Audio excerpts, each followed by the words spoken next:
संजीव जी, अरविंदर सिंह लवली ने जो अपने पत्र में बात लिखी है वो आपने पढ़ी नहीं पढ़ी, मैं बता देती हूं। उसमें उन्होंने साफ लिखा है कि मैंने पार्टी से पहले ही कहा था कि वो झूठे मनगढ़ंत आरोप लगाने वाले लोगों के साथ जा रहे हैं, फिर भी मैंने फैसले का स्वागत किया। जब केजरीवाल गिरफ्तार हुए मुझे कहा गया उनके परिवार से जाकर मुलाकात कीजिए, परिवार से जाकर मुलाकात भी की, लेकिन उसके बाद भी पार्टी के भीतर हमारे नेताओं कार्यकर्ताओं की नहीं सुनी जा रही है। और ये पीड़ा केवल मेरी नहीं है, ये मेरे कार्यकर्ताओं की पीड़ा है। यानी कांग्रेस पार्टी के नेता ही इस बात से नाराज हैं कि आखिर कांग्रेस ने आम आदमी पार्टी के साथ गठबंधन किया क्यों? जो उल्टा कांग्रेस पर आरोप लगाते थे आज साथ लड़ रहे हैं उनके। अनामिका, किसी भी पार्टी के किसी नेता को छोड़ते समय, पद छोड़ते समय, पार्टी छोड़ते समय आपने ये सुना कि ये पार्टी हमारे मन के हिसाब से काम कर रही थी, बहुत लोकतांत्रिक थी, इसलिए मैं खुश होकर छोड़ रहा हूँ? सुना आपने कभी?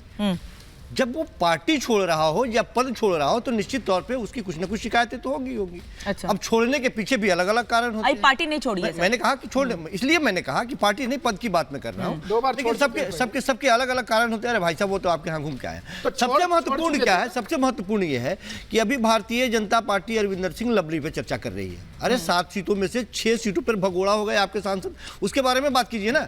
दिल्ली में क्या स्थिति है उसके बारे में बात कीजिए। एक ही कैंडिडेट को लगातार कमाल की बात है भाई, और भी लोग आ रहे हैं, नए लोग पार्टी में क्यों हो गए? अच्छा काम कर रहे थे, लोगों को टिकट अच्छा काम कर रहे थे तो रिपीट करना चाहिए। भारतीय जनता पार्टी आ रही हूँ, राजीव भी आ रही हूँ। कल को राजीव बब्बर जी को टिकट देगी भारतीय जनता पार्टी। एक बात बताइए, पुराने लोगों को एक बात बताइए, नरेंद्र मोदी जी बहुत अच्छा काम कर रहे हैं ना, तो भारतीय जनता पार्टी उनको तिबारा मौका तो दे रही है ना। नरेंद्र मोदी अपने कामों की वजह से वो तो कह रहे हैं उनको तो जनता मौका देना चाहती है। वो तो कह रहे हैं उनको जनता मौका देना चाहती है। नहीं, सुनिए संजीव जी, आप पता नहीं जनता के बीच गए हैं कि नहीं गए हैं, क्योंकि आप लोग नेता हैं, आप लोग राजनीतिक विश्लेषक हैं, जनता के बीच जाकर राजनीति तय करते हैं। मैं तो लोगों के बीच होकर आई हूँ। जनता, कई जगहों पर मैंने जाकर देखा, लोग ये कह रहे हैं कि हमने प्रत्याशी देखना ही नहीं है, हमने सिर्फ प्रधानमंत्री के चेहरे पर वोट दिल्ली में है। सर, दिल्ली से लेकर अयोध्या तक, सर दिल्ली से लेकर अयोध्या तक। नहीं मानने को तैयार नहीं हो। दिल्ली के लोगों से जाके एक बार पूछिए। दिल्ली कन्हैया कुमार, मतलब आप ये कह रहे हैं कि वो कांग्रेस पार्टी जिसके भीतर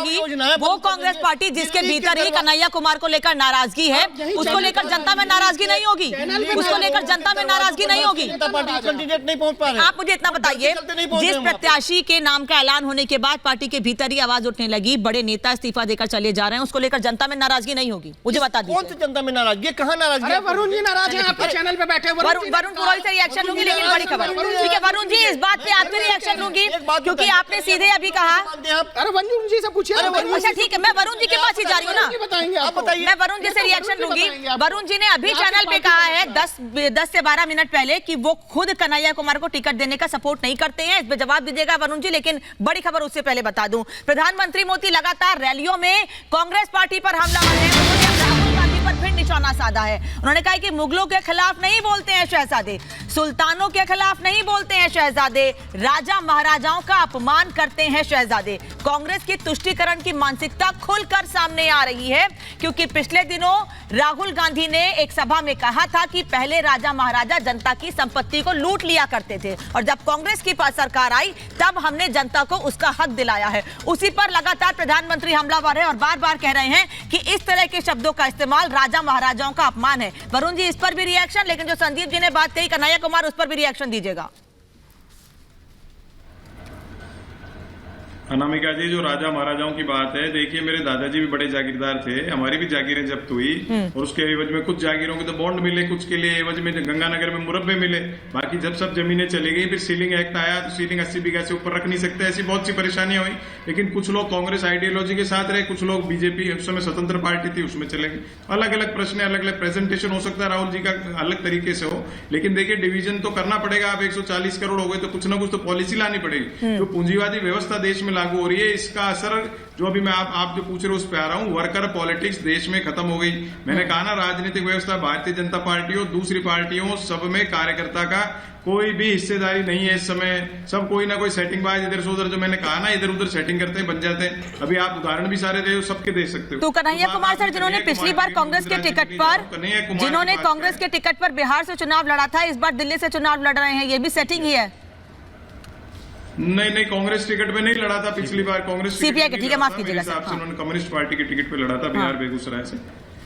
कोई बात नहीं, होता रहता, उस बात नहीं है। लेकिन मैं इसलिए खिलाफ था कि एक यंग लड़का है जो छात्र संगठन में बनाया जा सकता था, उसको आप इतनी बड़ी जिम्मेदारी दे रहे हो। प्रभारी भी एनएसयूआई कांग्रेस का छात्र संगठन है, उसका गैर कांग्रेस पृष्ठभूमि के आदमी को प्रभारी बनाओगे तो क्या फर्क पड़ेगा। सेवादल है, उसमें आरएसएस का आदमी लाके प्रभारी बनाओगे, क्या होगा। यूथ कांग्रेस है, उसमें कोई किसी तीसरी पार्टी के यूथ विंग का आदमी लाके प्रभारी, तो कांग्रेस का तो नुकसान होना ही होना है। तो वो प्रश्न तो मैं शुरू से उठा रहा हूं, कई बार हुआ ऐसा, स्टेट्स में भी हुआ है, इसलिए आज कांग्रेस पार्टी की ये जो है दिक्कत आ रही है। लेकिन मैंने तो कन्हैया कुमार टिकट पे भी आपको ऑब्जेक्शन बताया। मैं प्रियंका गांधी को 20 साल से राजनीति में लाने की व्यवस्था की बात नहीं, संजीव कौशिक कह रहे हैं कहीं कोई नाराजगी है ही नहीं कांग्रेस पार्टी में कन्हैया कुमार को टिकट देने पर दिल्ली से। अब कौशिक जी कैसे कह रहे हैं मुझे नहीं पता। मेरे साथ तो कभी 30-40 साल से मैं कांग्रेस में बचपन से आ गया था, बाबूजी पिताजी के टाइम से। मैंने मेरे साथ ही कांग्रेस में नहीं रहे तो मैं किसी की आदमी दूसरे आदमी अब संजीव जी बताएंगे इस पर। हिसाब से जो ओरिजिनल कांग्रेस का आदमी है, ग्रास रूट वर्कर है, जो ग्रास रूट वर्कर है, राजीव जी आपके पास ही आ रहे हैं। और ये अलग अलग है। मैंने लवली को आपके मैंने गुलाम नबी आजाद, लवली सबको एक कैटेगरी में किया है, खूब मंत्री रह लिए, मजे ले लिए, फिर वापस भग गए थे दूसरी पार्टी, फिर वापस आ गए, फिर तीसरी भाग जाएंगे। तो इनको जो बना रहा है ना, मैंने आपको प्लेटफॉर्म यूज कैसे करने दे रहे हो आप दूसरी पार्टी में चला गए, दूसरे दिन आके कांग्रेस का अध्यक्ष बन गए। फिर चलिए अच्छी बात है, कम से कम आप कांग्रेस के ऐसे नेता हैं जो खुलकर अपनी पार्टी के नेताओं से सवाल तो पूछ लेते हैं। आंख मूंद के हम बात नहीं कर सकते हैं, सिर्फ ये कह रहे हैं कि यदि कन्हैया कुमार को वहां से टिकट दिया गया है तो निश्चित तौर पे वहां के समीकरण वैसे बनते हुए दिखाई दे रहे हैं। पूर्वांचलियों की पहली से वहां से कितनी पकड़ है, 28% तो मनोज तिवारी ज्यादा मजबूत हो गए, 10 साल से सांसद हैं। मनोज तिवारी कितने बार हारे, आपकी पार्टी इससे पहले कैसे हारे, किस पार्टी से आए वो मनोज तिवारी? एक दिन में आ गए क्या वहां से?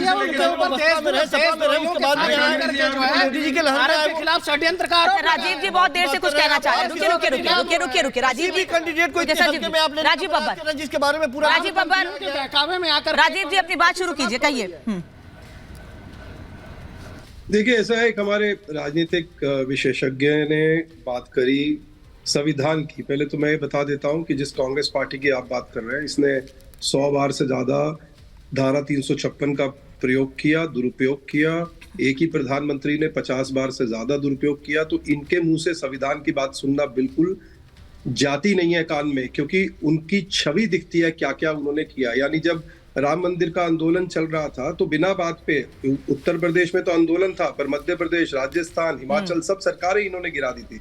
तो इनका संविधान में तो कम से कम कोई विश्वास नहीं है। ये बड़ा क्लियर जनता को मैसेज जाना चाहिए। दूसरा, मैंने जैसे आपसे कहा, क्योंकि हम आइडियोलॉजी से जुड़े लोग हैं और आज का भी चुनाव जो हम लड़ रहे हैं वो विरासत और विकास पे लड़ रहे हैं।